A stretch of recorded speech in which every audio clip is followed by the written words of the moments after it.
Lux presents Hollywood. The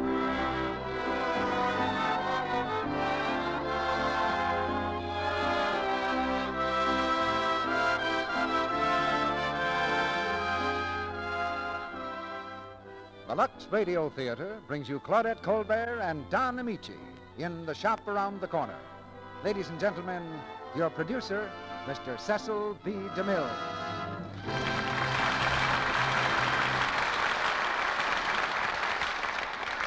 Greetings from Hollywood, ladies and gentlemen. In the summer, your producer's fancy lightly turns to thoughts of Don Amici and Claudette Colbert. Summer arrived officially day before yesterday at 11:34 a.m., so we've got Claudette and Don right here tonight. Since they were also right here last year about this time, I suggest we consider them a sign of the season, like the ball game on the corner lot or the first picnic. You'll hear these two stars in The Shop Around the Corner, adapted from the Metro-Goldwyn-Mayer picture success. The play has an air of goodwill to it, a gay mood of laughter and romance that few motion pictures have matched. It's a story of a little group of people who work together in a certain little shop around the corner, a kind of world in itself, where there's a share of good and bad luck for everyone. Usually, of course, the shop around any corner is where you get Lux Flakes. But we had a letter the other day from a woman who didn't take any chances on finding it that close. She was going to Liberia, West Africa, so she prudently took some along. And it pretty nearly got her the reputation of being a witch doctor. A few weeks ago, she writes, I decided to have a bedspread washed, so I took it and a box of Lux to the native washman.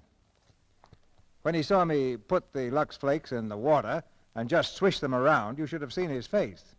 Then I put a few flakes on his hand and then a little water and told him to rub his hands. He did, and when the suds appeared, he thought it was white man's magic. That's a good thing to know if you ever go to West Africa. But you'll find the magic of Lux Flakes just as useful right here at home. And now the magic of radio brings you The Shop Around the Corner, starring Claudette Colbert as Karen and Don Amici as Martin, with Felix Bressart as Peters. And here's the curtain for the first act.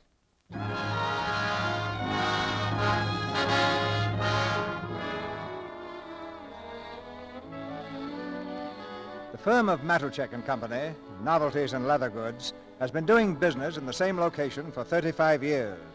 It's not a large store, nor is it small. Its merchandise is not cheap, nor is it expensive. This is just an ordinary everyday shop, and its clerks are ordinary everyday people. At 8:55 each morning, they stand behind the counters, dusting the goods and gossiping. At 9 sharp, they snap quickly to attention as Mr. Matuchek enters the front door and in a ringing voice delivers his first order of the day. Joey! Yes, Mr. Matuchek. Joey, run across the street and get me some bicarbonated soda. Yes, Mr. Matuchek. Good morning, Lily. Good morning, Mr. Matuchek. Good morning, Miss Baker. Good morning, Mr. Matuchek. Good morning, Mr. Peters. Good morning, Mr. Matuchek. Good morning, Mr. Harvey. Oh, good morning, Mr. Matuchek. Good morning, Mr. Martin. Morning, sir. Mr. Martin, I'd like to see you in a few minutes on a very important matter. Yes, sir, anytime you say. Well, Martin, it won't be long now. What do you mean? Well, I hear you had dinner with Mr. Matuchek and his wife last night. Oh, that, yeah. And now this morning he wants to see you about something important. You'll be the manager pretty soon. Oh, I don't know. Say, Peters, want to hear something nice? You're not the manager yet. No. It's a letter from a girl. Oh, girl. Here, listen to this, listen. My heart was trembling as I walked into the post office, and there you were, lying in box 237. I took you out of your envelope and read you right there. Oh, my dear friend. What is all this?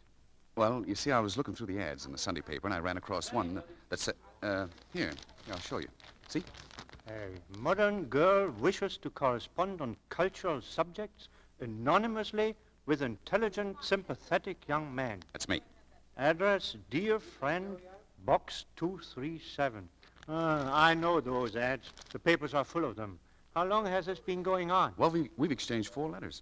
And Peter, she's no ordinary girl. Listen, here on page 8, she says, here. Are you tall or short? Are your eyes brown or blue? Don't tell me. What does it matter so long as our minds meet? You are right. That's beautiful. Yeah, it is. And then she says, there are so many great and beautiful things to discuss in this world of ours. It would be wasting these precious moments if we told each other the vulgar details of how we earn our daily bread. I agree with you when you say, she means me, what are men and women for but to rise above the stupid necessities of the 8-hour day? You said that? Sure. You see, yes, Mr. Matichek? Martin, I can get 5 dozen more of these cigarette boxes from Nichols Brothers. What do you think of it? I think it's great. You see, you open it up like this. No, Mr. Matichek, that's not for us. You haven't even listened to it. It plays O Cicogna. Well, even if it played Beethoven's Ninth Symphony, I'd still say no. I don't like the whole idea. It's wonderful how quickly you can make up your mind. I've been in this business for 35 years, and it took me a whole hour to decide that I like it. But I guess you're a genius. Harvey. Yes, Mr. Matichek. Listen, what do you think of this? Look. Now, I want your honest opinion. Don't let me influence you. Hear that? That's a very popular classic. Well, Miss Baker? I think people who smoke cigarettes and who love to hear O Cicogna will like it. Harvey, what do you think? I'd even go further.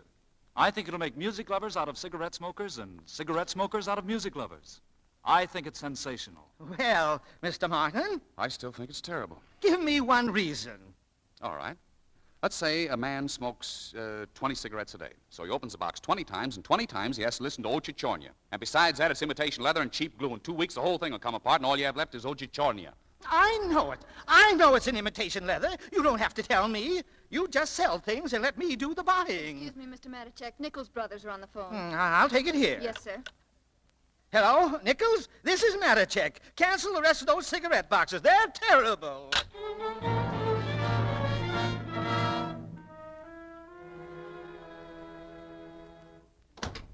Well, good morning, madam. Good morning. Anything I can do for you? We're having a sale on purses today. Well, to tell you the truth, I didn't want to buy anything. Oh, well, that's perfectly all right. If you want to look around, just make yourself at home. Thank you. I wonder if I could see Mr. Matichek. Well, Mr. Matichek is very busy at the moment. If you'd tell me what you wanted, I'm sure I could take care of you. Well, I noticed in the window that you're having a summer sale. Oh, yes, madam. Everything is reduced 25%. Really? That's wonderful. I guess you'll do a big business. Oh, there's no question about it. We'll probably have such a big rush we won't be able to take care of the customers. Then you ought to have some extra help. Oh, we probably will. In that case, maybe you can use me. I'm looking for a job. Yeah. What's the idea of letting me go through this whole routine? Oh, well, I'm terribly sorry. I didn't mean to. Do you think you could help me to get a job here? I wish I could, but there isn't a chance. But you just told me you'd need some extra help because of the rush. Look around for yourself. You can see what kind of business we're doing. Every half hour, another customer rushes in. Well, listen, I've had a lot of experience. Yeah, but I know the situation here. I worked for 2 years at Blake & Company, and I left of my own accord, and before that, I was with Blayton Brothers for 10 months. Now, listen, if it were up to me, I'd put you to work, but I'm not the boss. So... Well, then why don't you let me see him? Because he's in a very bad mood today. I'll take a chance. Maybe I can cheer him up. Now, listen, madam, I've been here 9 years. I know Mr. Matichek inside and out. I know exactly what his attitude would be. I can tell you word for word exactly what he'd say. Mr. Martin, come here. Now, you see what you've done? Oh, I'm sorry. Mr. Martin. Yeah, coming, Mr. Matichek. So, Mr. Martin, you know every reaction of mine, eh? You know exactly what I think, even before I think it. You're not only a genius, you're a mind reader. But, Mr. Matichek... Never mind now, I'll take care of this customer. But, Mr. Matichek... Quiet. Good morning, madam. I'm Mr. Matichek. Oh, good morning, Mr. Matichek. Please have a seat. Thank you. Mr. Matichek, I was at Blake & Company. I'm sure you'll find much nicer things at our shop. No, I mean I worked there. I'm looking for a job. A job? You mean... Oh, no. That's impossible. It's out of the question. Good, eh? Oh, but Mr. Matichek... I have no time. I'm very busy. Mr. Matichek, please, I've got to have a job. And I'm good. I know merchandise. Really, I do. Please just give me a chance. Oh, so you know merchandise. Let me ask you something. Would you buy a box like this? Well? Well, I couldn't buy anything at the moment. No. I just wanted your opinion, your honest opinion. Do you like it? Oh, yes, I do. It's marvelous. Why? I think it's romantic. Romantic? What's romantic about it? Huh? Well, cigarettes and music? I don't know. It makes me think of moonlight and cigarettes and music. There, Martin. There's the woman's point of view. But Mr. Matichek, she would How much say... are you selling it for? Well, I'd say $4.25. That's a bargain. That's a real bargain. Oh, that's a candy box, isn't it? No, madam. It's Yes, a... madam. Yes, madam. That's a candy box. And I would say a very unusual one. Yes, I like it. How much is it? Watch, madam. It has a very distinctive feature. Well, You see? is that coming out of this? Yes, Mary, yes. It's O Chichonia, a very popular classic. Oh, no, that'll never do. Where do people get ideas like that? Can you imagine? Every time you take a piece of candy, you have to listen to that song. Oh, no. Oh, no, madam, wait, please. I know just what you mean, madam. And yet, you see, some of our customers like it for the very thing you object to. Now, there's no denying we all have a weakness for candy. And when I say weakness, I don't mean to say anything against candy. I only mean we're inclined to overdo it a little. That's true, I suppose. Now, for instance, madam, have you any idea how many pieces of candy you eat a day? Well, no, I never gave it a thought. But I am taking on weight. That's just it. We pick up a piece of candy absent-mindedly, and then we take another piece. And before we realize it, we've gained a pound or two. Don't I know it? Now, you see, this little box makes you candy conscious. That's what Matichek and Company designed it for. Every time you open it, this little song is a message to you, see? Too much candy, and I'll be careful. Well, how much is it? $5.50 reduced from $6.95. It's a real bargain. I'll take it. You can wrap it up while I look at these purses. Well, Mr. Matichek? What's your name, young lady? Smith, Karen Smith. Miss Smith, you may report for work tomorrow morning. Oh, thank you. Mr. Martin here will show you the ropes. Yes, of course. Or perhaps you can show him. Help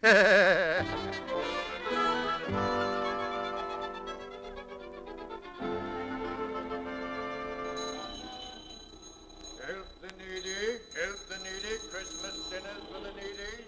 Yeah, late this morning, Martin. No, it's only 10 out. Morning, Martin. Hello, Peters. Hello. Morning, Mr. Harvey. Oh, say, Martin, can you come to the house tonight? No, I'm sorry, Peters. I have a big dinner date tonight. Oh, with the boss again? No, he doesn't invite me anymore. Say, how do you figure him out? I give up. It's certainly difficult to get along with him these days. He hardly talks to me anymore. You know what I think? I think he's having trouble with his wife. Who is? Matichek? I wasn't talking to you, Harvey. You said Matichek was having trouble with his wife? I didn't say that at all. I only Never said... mind, Peters. Go on, Harvey. You got work to do, haven't you? Sure. We all have. I don't like that fellow. Say, we better get this counter dusted before Matichek gets here. No, I do it, Martin. No, we'll both do it. Say, Peters, you mind if I ask you a personal question? No, go ahead. Now, this is very confidential. Peters, suppose a fellow like me wants to get married. Oh, well, that's wonderful. Who is the girl? Now, listen, I only said suppose. Oh. Now, look, how much does it cost you to live? Just you and Mrs. Peters, leaving out the children. Oh, why fool yourself? Well, let's say temporarily. How much does it cost?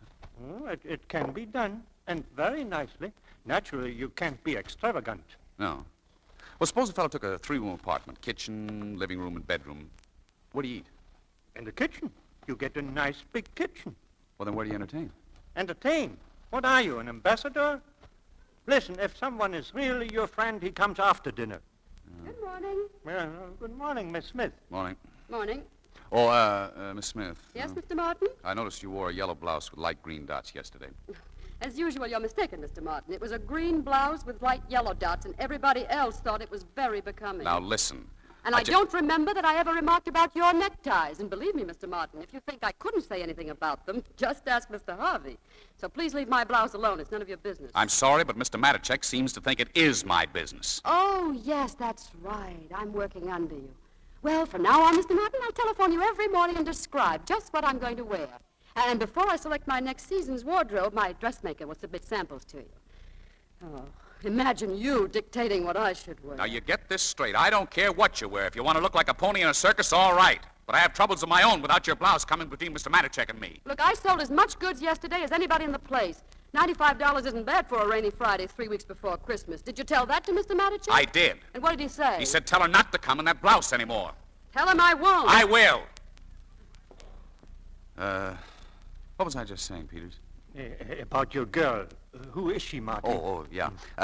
Remember that girl I was corresponding with? Oh, yes, about the cultural subjects. Well, after a while we came to the subject of love. Naturally, on a very cultural level. What else can you do in a letter? You know, Peter, she's the most marvelous girl in the world. Hey, is she pretty? She has such ideals, Peter. She's so far above the girls you meet today. There's simply no comparison. I see. She's not pretty. Well, what's the difference? As a matter of fact, I don't know whether she is or not. You see, I haven't met her yet. You haven't? No, I keep on postponing it. I'm scared, Peters. You see, this girl thinks I'm the most wonderful person in the world, and after all, there's a chance she might be disappointed. Yes, there's a chance. On the other hand, you might be disappointed, too. Oh, no. No, I won't. I'm as sure of that as I am my own name. Peters, I'm meeting her tonight for dinner. Where? In a restaurant on 8th Street. I suppose you're going to wear a red carnation, huh? Yes, I am. And she's going to have one as a bookmark and a copy of Tolstoy's Anna Karenina. Gee, you know, I haven't slept for days.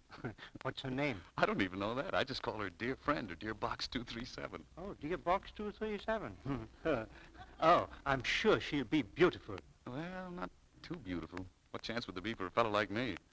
What do you want, a homely girl? No, not good for just a lovely average girl. That's all I want. Good morning. Morning, Mr. Mayor. Morning, Mr. Matt. I just want to tell you our window looks terrible. There isn't a store on the street that doesn't look better. So when do we get any customers? Everybody will have to stay tonight to redecorate. Stay. Tonight of all nights. There goes your date with box 237. Yeah.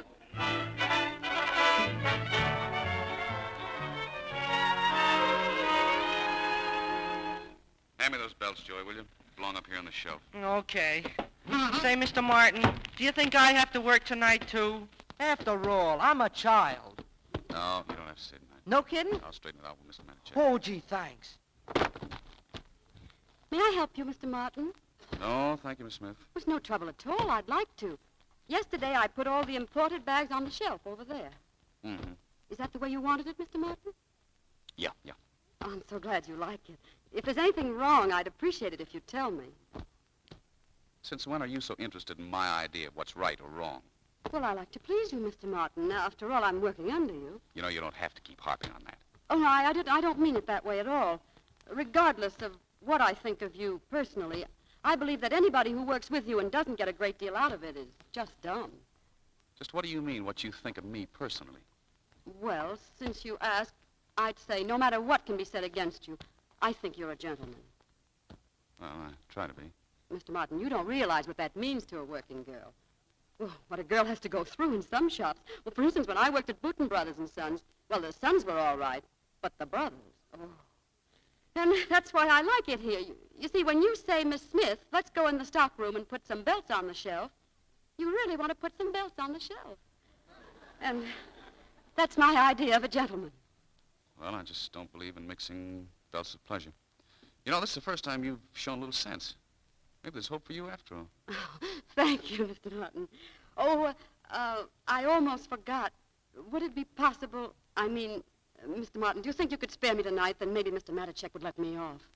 Oh, so that's why I'm a gentleman. That's why you learned so much from me all of a sudden, hmm? I'm sure I don't know what you mean. You just want to get off early, huh? I have to, Mr. Well, you're Martin. out of luck. What a cheap trick that was, and I nearly fell for it, too. Mr. Martin, I have to get off tonight. It's terribly important. For 6 months, you've done everything you could to antagonize me, and now you have the nerve to come Well, in you here. haven't been very nice to me.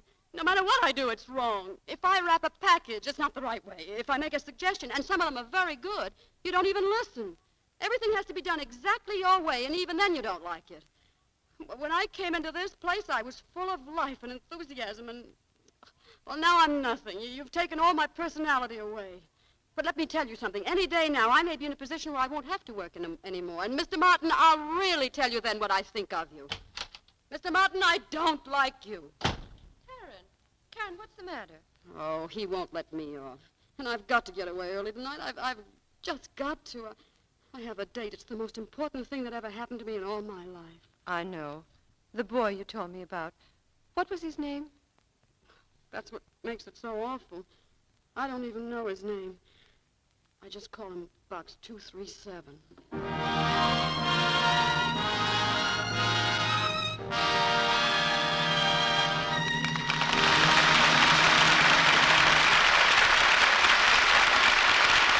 In a moment, you'll hear Act 2 of The Shop Around the Corner, starring Don Amici, Claudette Colbert, and Felix Bressart. Oh, Sally, You have a story for us during our brief intermission, haven't you? Yes, Mr. Ruick. Let's pretend we can all fly wherever we will, swiftly yet invisibly. Here we are, then, on a warm June evening near the front porch of a pretty little home somewhere in America. There's a young man sitting on the porch with his wife.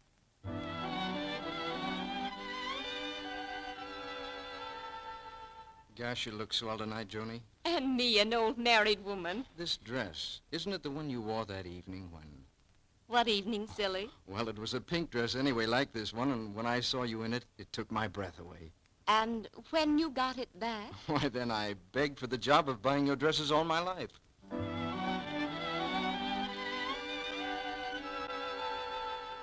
How often a charming dress plays its part in romance. That's something every woman knows, isn't it? And now that we have wonderful new Quick Lux Flakes, it's so easy to keep dresses dainty and lovely looking so that you always seem appealing. New Quick Lux, you know, is safe care for every color or fabric that's safe in water alone. The gentle Lux suds swiftly float away soil, perspiration, leave your pretty dresses fresh and charming. That's something that almost every woman knows, too, Libby. Of course it is, because twice as many women use new Quick Lux Flakes for nice dresses as use any other flakes, chips, or beads. And here's a hint about warm weather. Be sure to Lux dresses often, for even a hint of perspiration can drive romance away. Thank you, Libby. Now, our producer, Mr. DeMille. Act 2 of The Shop Around the Corner, starring Don Amici as Martin and Claudette Colbert as Karen, with Felix Bressart as Peters.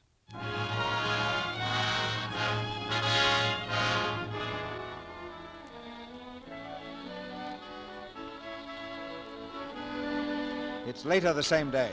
Mr. Matuszek's temperature has risen with each passing hour, for 6 of his employees have asked for the evening off. Now Martin is the unlucky 7th, and Mr. Matuszek hits the boiling point.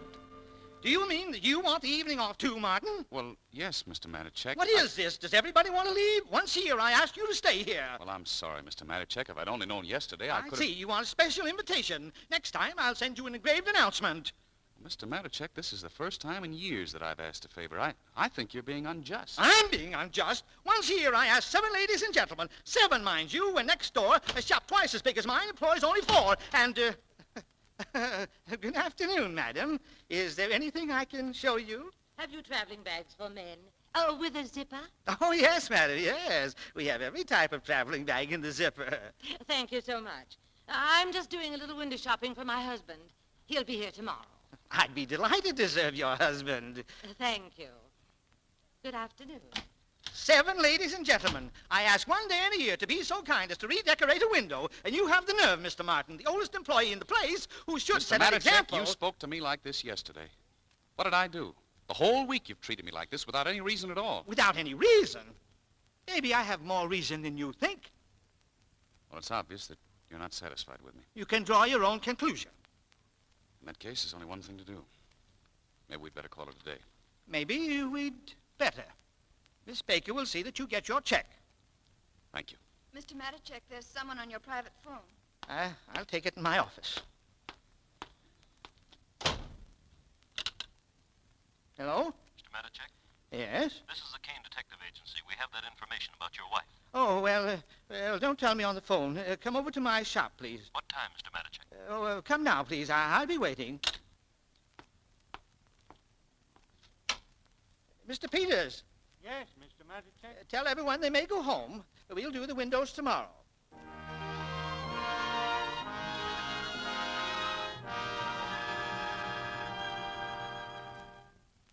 Sit down, please. Thank you.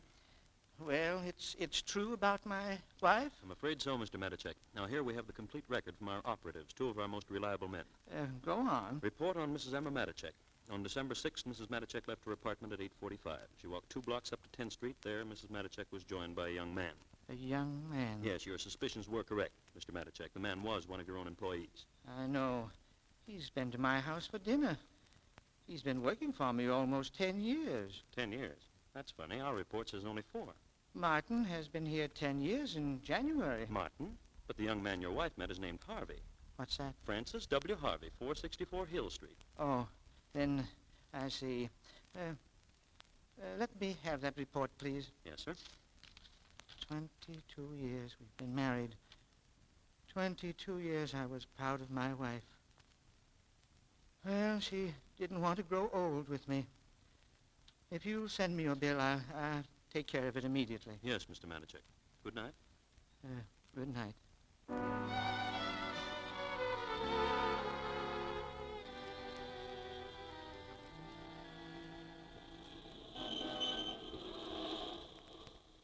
Is this a restaurant where you were going to meet her? Yeah. Go ahead, Peters. Go on in. Why don't you go in? I really think you should keep your date. No, I haven't got the heart. Not after what happened today. I was going to get married. Now I haven't even got a job. Peters, do me a favor and deliver my note, please. All right. And look, Peters, I don't want to know what she looks like. If she's homely, I've had enough bad news for one day. If she's lovely, it'll make it so much more difficult, so don't tell me. No, I won't. Now, what's the name of that book again? Anna Karenina, and a red carnation is a bookmark. Wait. Maybe I'd better look in the window first. You stand over that way, out of sight. Well, you see her? No, not yet. Oh, say, there's a beautiful girl. Really? Very beautiful. But no book. Oh. Oh, there's another girl. Oh, wait a minute. I think I see the book. Right here under the window. Yes, Anna Karenina by Tolstoy. And the carnation. Go on. I can't see her face. She's sitting behind that rack. Wait, there's a cup of coffee on the table. She's taking a piece of cake. Martin, she's dunking. Well, why shouldn't she? All right. She's leaning forward now. Martin, she... Oh. Can you see her? Yes, I see her. Is she pretty? Very pretty. Oh, she is. Yes. Yeah. I'd say she looks... She has a little of the coloring of Karen. Karen? You mean Karen Smith? Miss Smith in the store? Now, Martin, you'll have to admit that Karen is a good-looking girl. And personally, I've always found her a very likable girl. Oh, this is a fine time to be talking about Miss Smith. Well, if you don't like Miss Smith, I can tell you right now you're not going to like this girl either. Well, why? Because it is Miss Smith. No. It can't be. No, Peters. Well, look for yourself. Miss Smith?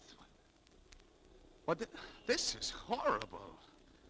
Give me that note. What are you going to do? Let that poor girl wait in there? Well, why shouldn't Miss Smith wait? For 6 months she's fought with me every day. But still, she wrote those letters. Oh, well, that's my misfortune. Well, I'm going back to the shop. I've got some things to do.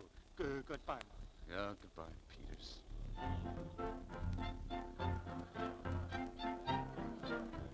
Excuse me, miss. Can I take this chair? Oh, no, don't, please. I'm expecting somebody, waiter. He'll be here any minute. Okay. Red carnation, huh? Yes. A few nights ago, we had a case with roses. Turned out very nice. Very nice. But once, about 3 months ago, we had a sad case with gardenias. She waited all night and nobody came. Oh, really? She must have felt terrible. Well, that's life, you know. You have to expect things like that. Yes, of course.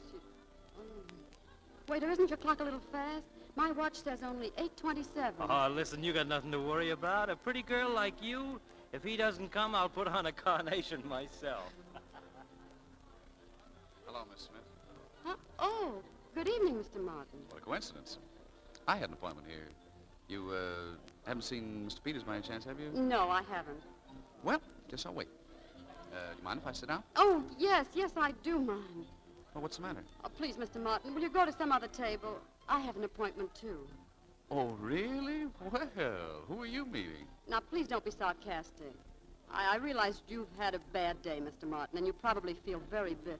Bitter? About leaving Manichek and Company? Listen, I could have another job like that.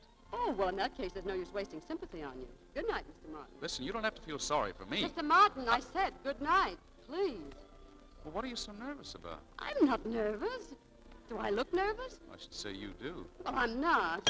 You, just knocked over the water. Well, it's just an accident. Here, I'll mop it up for you. Mr. Martin, It's will no you please... trouble at all. There, it's better. Oh, I see you're reading Tolstoy's Anna Karenina, huh? Yes. Anything against it? Oh, no. I never expected to meet you in a cafe with Tolstoy. I didn't know you went in for high literature. There are a lot of things you don't know about me, Mr. Martin. Yes? Well, there are a lot of things you don't know about me, Miss Smith. You know, people seldom go to the trouble of scratching the surface of things to find out the inward truth. Mr. Martin, I wouldn't care to scratch your surface. Because I know exactly what I'd find. A handbag instead of a heart, a suitcase instead of a soul, and instead of an intellect, a cigarette lighter that doesn't work. Oh, that's very well put. Comparing my intellect with a cigarette lighter that doesn't work is such an interesting mixture of poetry and meanness. Meanness? Oh, now, don't misunderstand me, Miss Smith. I was just on the verge of paying you a compliment. Oh, please, Mr. Martin, I told you I was expecting somebody. Well, that's all right. As soon as he comes, I'll leave. Look, Mr. Martin, I'd better warn you. This person is jealous. Oh. Very jealous, yes. And if you insist on staying here, I will not be responsible for anything that may happen. I hope you understand what I mean. Sure. Listen, just in case your party doesn't show up, would well, if he should stand you up or something... Oh, don't worry about that. This party will show up. Well, so he came, huh? Will you have a menu, sir? Oh, no. I told her not to worry. Pretty girl like her. Waiter, this is not the gentleman I was expecting. Oh. No? No. And I don't want him sitting here at all. Will you please ask him to take some other table? What's the idea, mister? All right. Is that next table taken? No. Yeah, well, then I'll sit over here. Cup of coffee, please. I'm sorry, miss. Oh, it's all right. Just as long as he doesn't sit at my table. And I'll keep an eye out for that carnation. Thanks. Tell me, have you read Zola's Madame Bovary? Madame Bovary is not by Zola. Will you please go away? Now, look, Miss Smith. Oh, what are you trying to do? Ruin my evening? What have I ever done to you? Why do you hate me so? I don't hate you. Oh, I suppose you love me. No, why should I? What have you ever done to make me love you? I don't want you to love me. Well, I don't. You know what that song reminds me of? Yes, thank you. 24 unsold cigarette boxes. No, you're wrong again. It reminds me of a girl who was looking for a job. And a very nice girl, I thought. Oh, really? How you've changed. That was before you began to make fun of me, giving imitations of me in the locker room. And I want to take this opportunity, Miss Smith, to inform you that I am not bow-legged. Aren't you? No, I'm not. Oh, I have information to the contrary. Mr. Harvey told me you have your trousers specially made. That's a lie. I've never been to a tailor in my life. And if you think I'm bow-legged, you come out on the sidewalk with me and I'll pull up my trouser legs. Don't you dare. How would you like it if I made remarks about your hands being red? That's exactly what you did yesterday. Yes, but only after you made fun of my legs. And they aren't red at all. No, not anymore after I called your attention to them. And let me tell you something else, Miss Smith. You may have beautiful thoughts, but you certainly hide them. So far as your actions are concerned, you're cold and snippy like an old maid. And you'll have an awful tough time trying to make any man fall in love with you. Oh, Mr. Martin, you're getting funnier every minute. I could show you a few letters that might open your eyes. No, maybe not. No, you probably wouldn't understand what's in them. They're written by a type of man so far above you that it's ridiculous. I have to laugh when I think of you calling me an old maid. You little insignificant clerk. All right, that does it. Goodbye, Anna Karenina. Goodbye. Martin, wait, Martin, Matt! Peters, what's the matter? What's wrong? I just went to the shop. They took Mr. Matuszek away in the ambulance. What? He tried to commit suicide.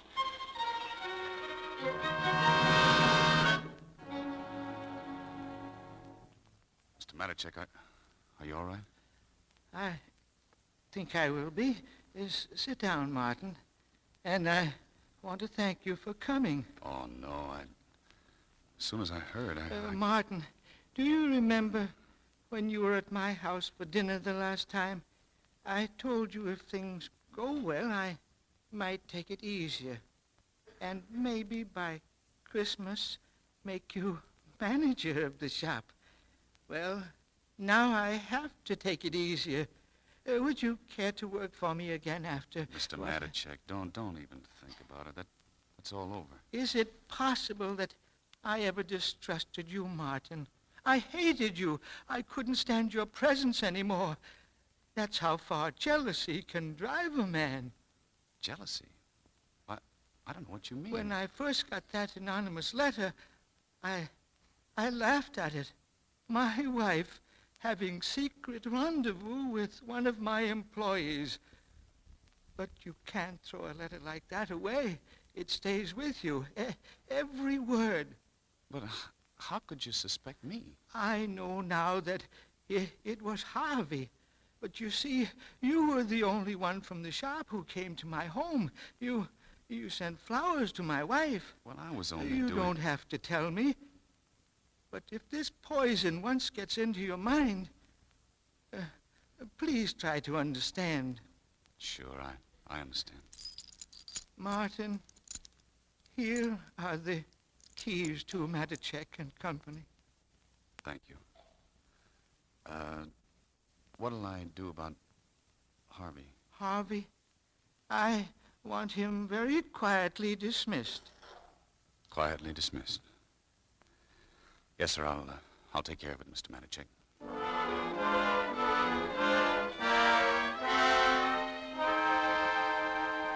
What do you mean I'm fired? You hear me? Get out! Don't push! Don't push! Go on, beat it! What right have you got to fire me anyway? Does Mr. Matichek know about this? Mr. Matichek has nothing to do with it. I'm the manager and you don't work here anymore. Oh, so you're the manager. How do I know you're the manager? Prove it. Show it to me in black and white. Oh, you want it in black and white, do you? Well, you're gonna get it in black and blue. Oh, yeah? Well, how do you like this? I'll murder you. I'll show you. You're too late. Mr. Harvey! Martin, stop! Oh, Stop! they're killing each other. What's going on? Martin, you have knocked him out. Peters, you enjoy. Throw him out of here. Go on, go on. I got his legs. Peters, the back way, and do it quietly. Mr. Matichek doesn't want any fuss. Miss Smith, you wait here. Watch his head, Joey. Why? He wouldn't feel it. Well, Miss Smith, I suppose you're kind of surprised to see me back, huh? Well, naturally, I'm glad you have your job again. Congratulations. Miss Baker tells me you weren't feeling well this morning. No, that's all right, thank you. You look worn out. Anything go wrong last night? I tell you, I'm all right. Where's Mr. Matichek? I want to see him. Well, he's right here. I'm Mr. Matichek. Oh, Mr. Martin, don't make any jokes. Not today. And if you have to pick on me, make it some other time. I want to talk to Mr. Matichek. Would it really be so terrible if I were the boss and you had to talk to me? Will you please stop it? My nerves are at the breaking point. Miss Smith, I'm simply trying to tell you that... Haven't you any heart at all? Can't you see I'm sick? I can hardly see straight. The room, everything's turning around. And in this state of mind, I ask you a simple question, and instead of having any consideration for me, you deliberately try to frighten me. Now stop it. Martin, I didn't have any chance to say it before. Congratulations. For what, Mr. Peters? Well, don't you know? Martin's the manager. The manager? Oh. Miss Smith. She fainted. Peters, get some water. Quick. Water. Hurry it up. Water. Karen, are you all right? Oh, darling, look at me. Karen, darling. Oh, you poor kid. Karen. Oh, what happened? Why, nothing much, Miss Smith. You just fainted.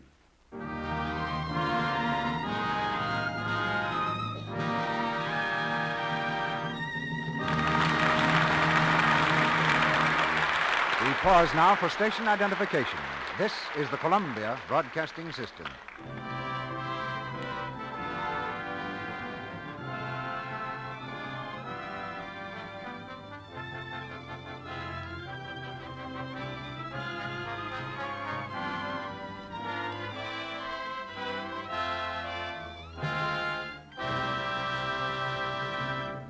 Mr. DeMille presents Act 3 of The Shop Around the Corner, starring Claudette Colbert, Don Amici, and Felix Bressart, in just a moment.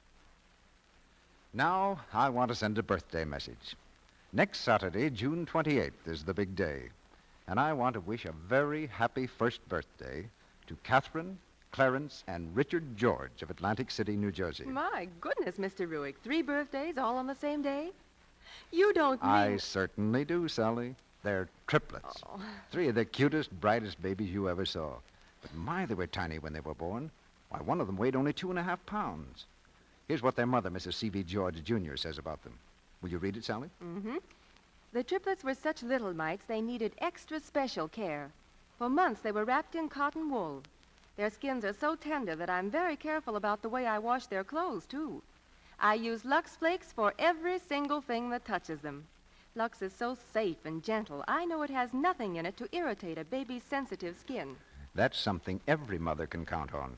Wonderful Lux purity. Mrs. George goes on to say, new Quick Lux Flakes are so fast I get suds in a jiffy, and a little goes so far. It's thrifty, too. When you have as many as 60 diapers a day to wash, as well as rompers, dresses, nighties, and woolies, well, you can see that speed and thrift are important. Now, that's a fine tribute to Lux Flakes, isn't it? And a well-deserved one, because new Quick Lux is a wonderful help to a busy mother. It's so gentle, safe for anything, safe in water. With Lux Care, soft, woolly shirts and blankets stay fluffy and unshrunken. Pretty dresses and bright-colored sunsuits stay fresh and new-looking longer. And best of all, there's nothing in new Quick Lux to irritate a baby's sensitive skin or to roughen a mother's hands. No harmful alkali of any kind. Give all baby things this superlatively gentle care. Now, Mr. DeMille returns to the microphone. The curtain rises on the third act of The Shop Around the Corner.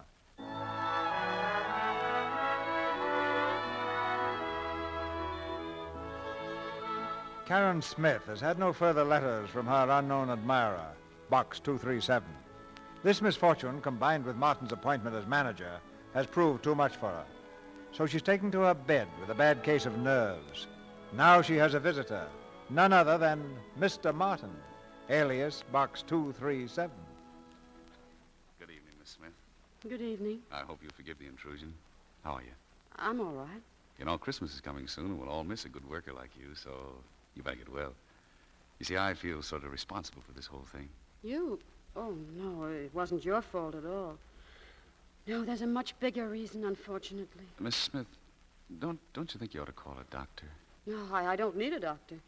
My trouble is purely psychological. But it's my personal problem, and I'll come out of it. Well, I'm sorry. It's really a shame you have to go through all this. But as long as it's only psychological... Only psychological? Mr. Martin? Oh, really? It's true we're in the same room, but we are not in the same planet. Miss Smith, I must admire your way of expressing yourself. You certainly know how to put a man in his planet. Karen, dear. Yes, Grandma? Look, darling, I sent down to the post office. Oh, Grandma, tell me, was there a letter? Here, darling. It's a fat one, too. Oh, Mr. Martin, it was kind of you to drop in, but I don't want to spoil your evening. Oh, no, I have lots of time. Go ahead and read your letter. If you don't mind. Certainly not. Oh, I forgot to take care of the messenger boy. Will you excuse me, Mr. Martin? Certainly. Oh.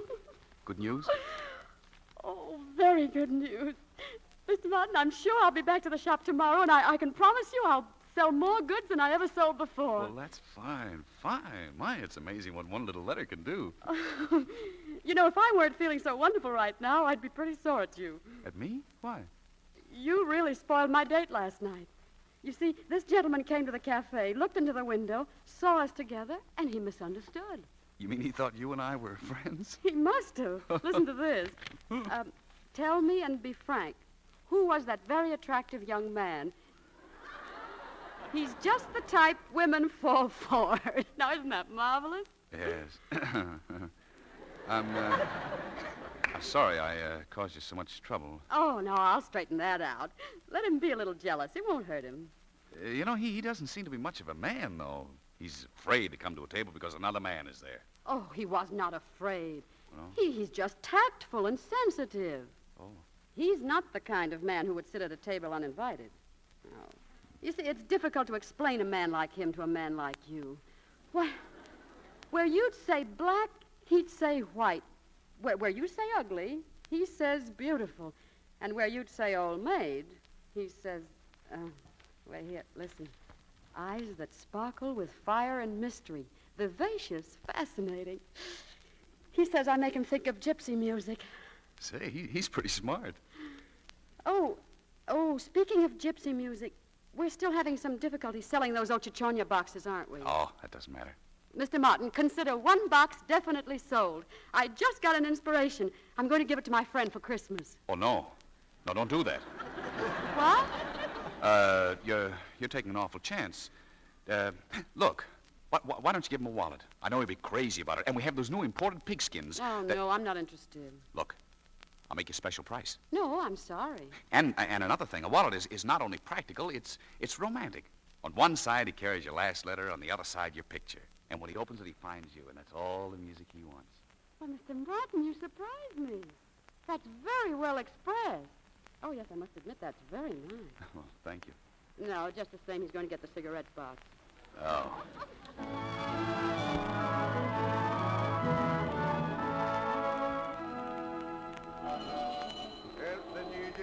Christmas dinners for the needy, every bit helps. Merry Christmas, Mr. Matacek. Well, Merry Christmas to you, officer. I haven't seen you for quite a while, Mr. Matacek. Yes, I'm supposed to be pretty sick, but it's Christmas Eve, and I just couldn't stand it any longer. I'm going in and help. Well, take it easy, Mr. Matacek. Merry Christmas. Merry Christmas. Look, Mabel, do you think Howie would like that briefcase?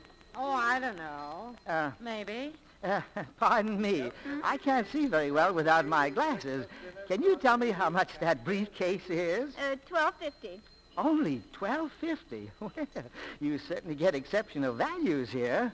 I wonder how Matacek and Company does it. Well, if you don't know Mr. Matacek, who should?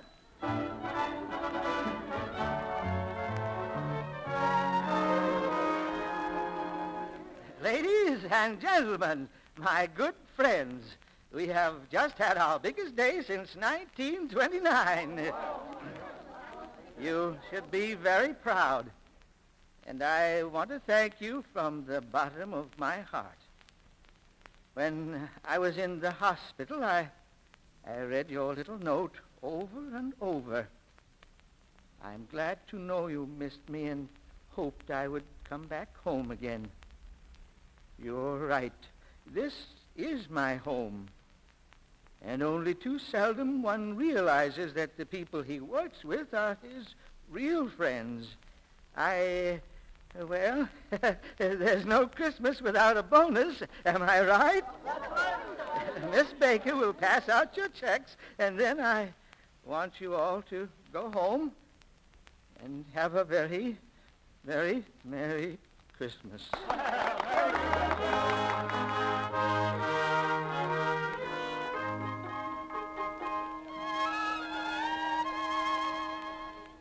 Going home, Karen? No, I've still got to wrap this wallet. Do you like it, Mr. Peters?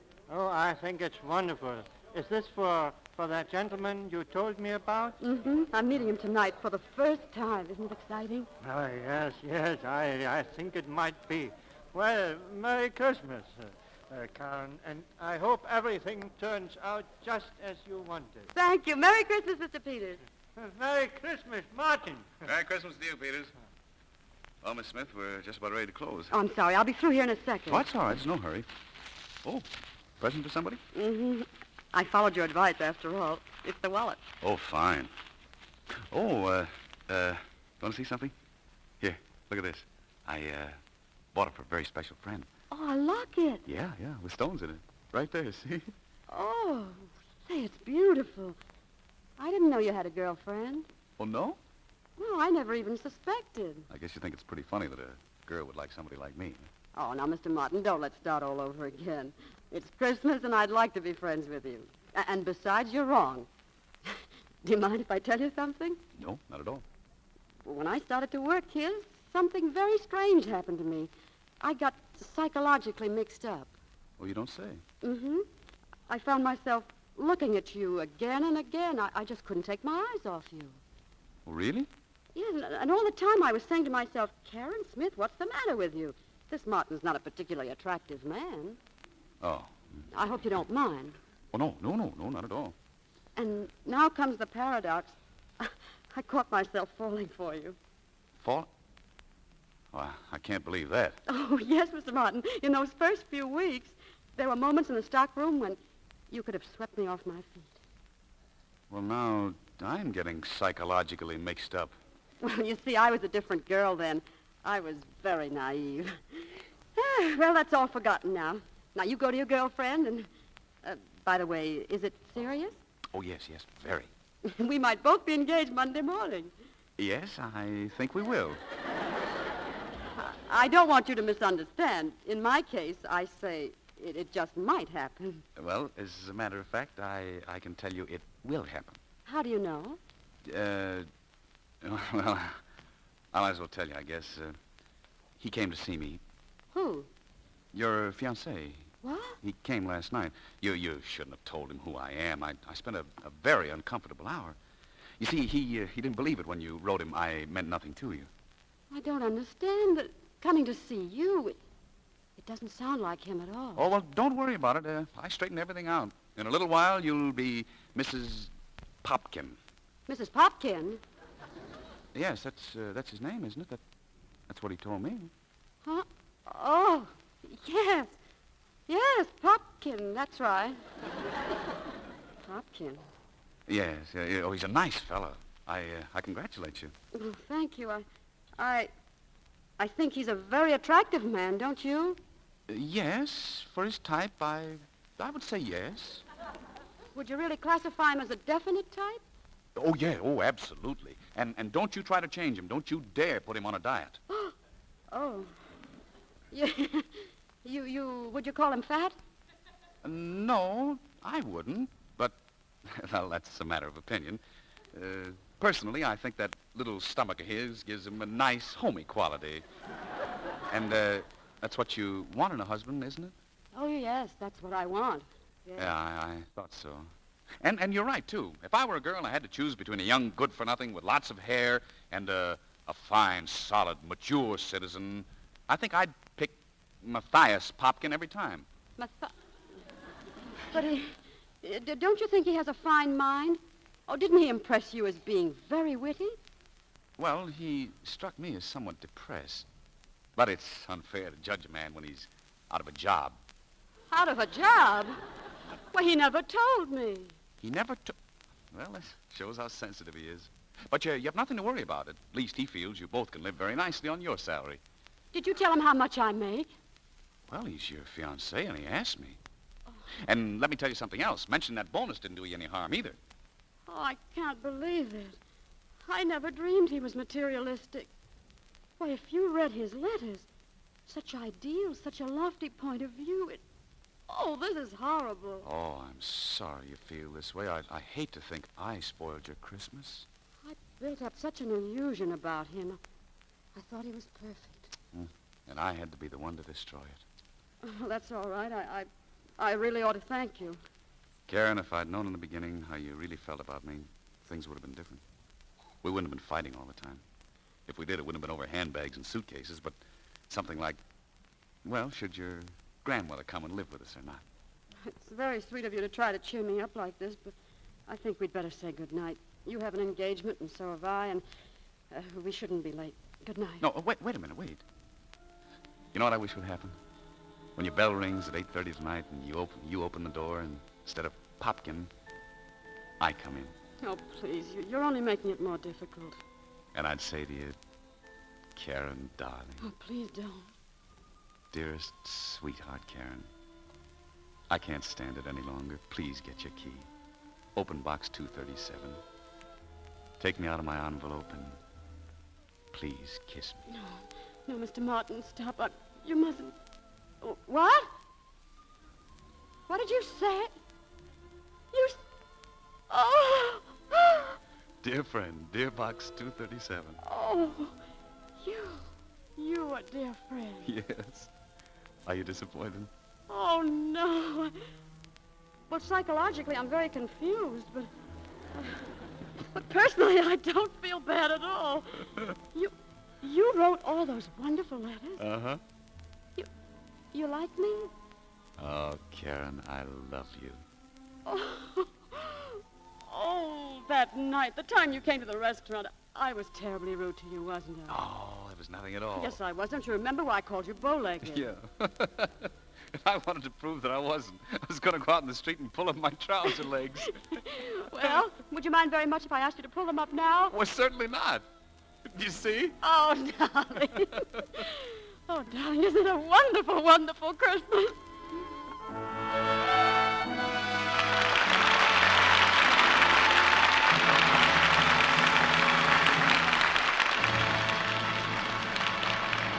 Mr. DeMille will tell us about next week's play in just a moment, and Don Amici and Claudette Colbert will return to the microphone for their curtain calls.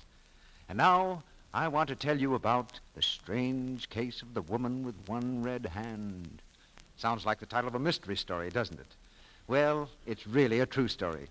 You see, not long ago, hundreds of women were going around with one hand harsh and red and ugly, the other hand smooth and lovely. The clue to this strange state of affairs was in a famous laboratory. Here is what happened. 2 dishpans were placed in front of each woman. In one of the dishpans were Lux suds, in the other, suds from a different soap. The women dipped one hand in each of the dishpans and kept on doing this for 20 minutes 3 times a day. The conditions were similar to home dishwashing. 5 popular soaps in all were tested. Well, at the end of the test, the Lux hands were still soft and smooth. But the others were so red and rough and chapped. As many of the women said, of course we knew Lux Flakes are gentle, but we had no idea how much kinder they are to hands. Now, if you've been using a harsh soap for dishes, simply change to gentle, new, quick Lux Flakes. See how much nicer your hands look, how they lose that embarrassing, unattractive dishpan look. The reason is simple. New Quick Lux has none of the harmful alkali that dries the natural oils of your skin. It's thrifty, too, and so fast. Yet New Quick Lux Flakes come in the same familiar package, cost you no more. Buy that generous big box tomorrow and start giving your hands gentle Lux care. And now, here's Mr. DeMille with our stars. You can't beat good acting for good entertainment. That's why we wanted Claudette Colbert and Don Amici tonight. They're back at the footlights now. Thank you, C.B. Give one of your best salutes, Claudette. You did learn to salute while you were in the Army, didn't you? Well, certainly, Don. I'll match my salute against any top sergeant in the Army.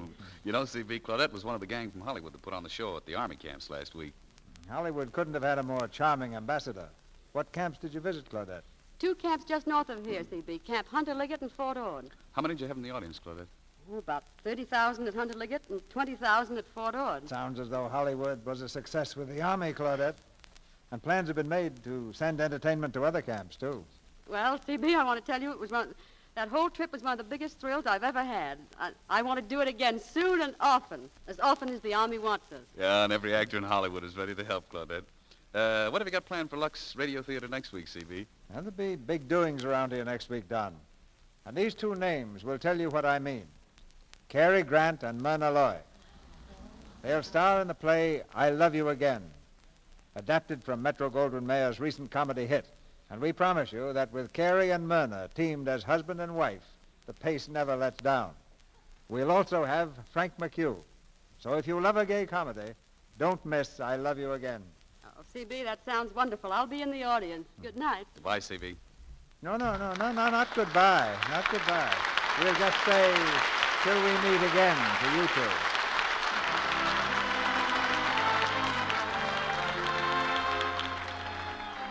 Our sponsors, the makers of Lux Flakes, join me in inviting you to be with us again next Monday night when the Lux Radio Theater presents Myrna Loy and Cary Grant in I Love You Again with Frank McHugh. This is Cecil B. DeMille saying good night to you from Hollywood.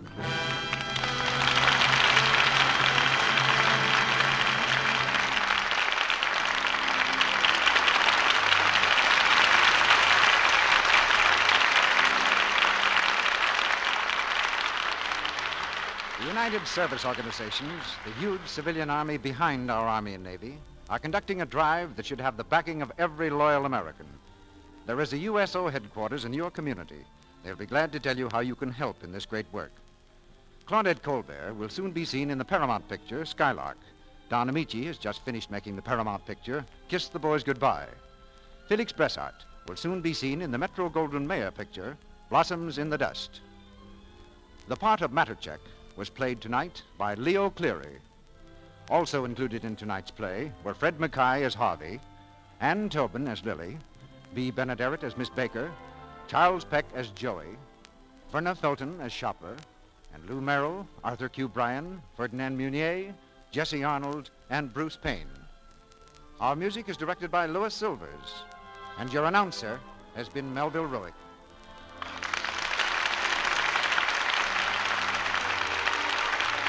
This is the Columbia Broadcasting System.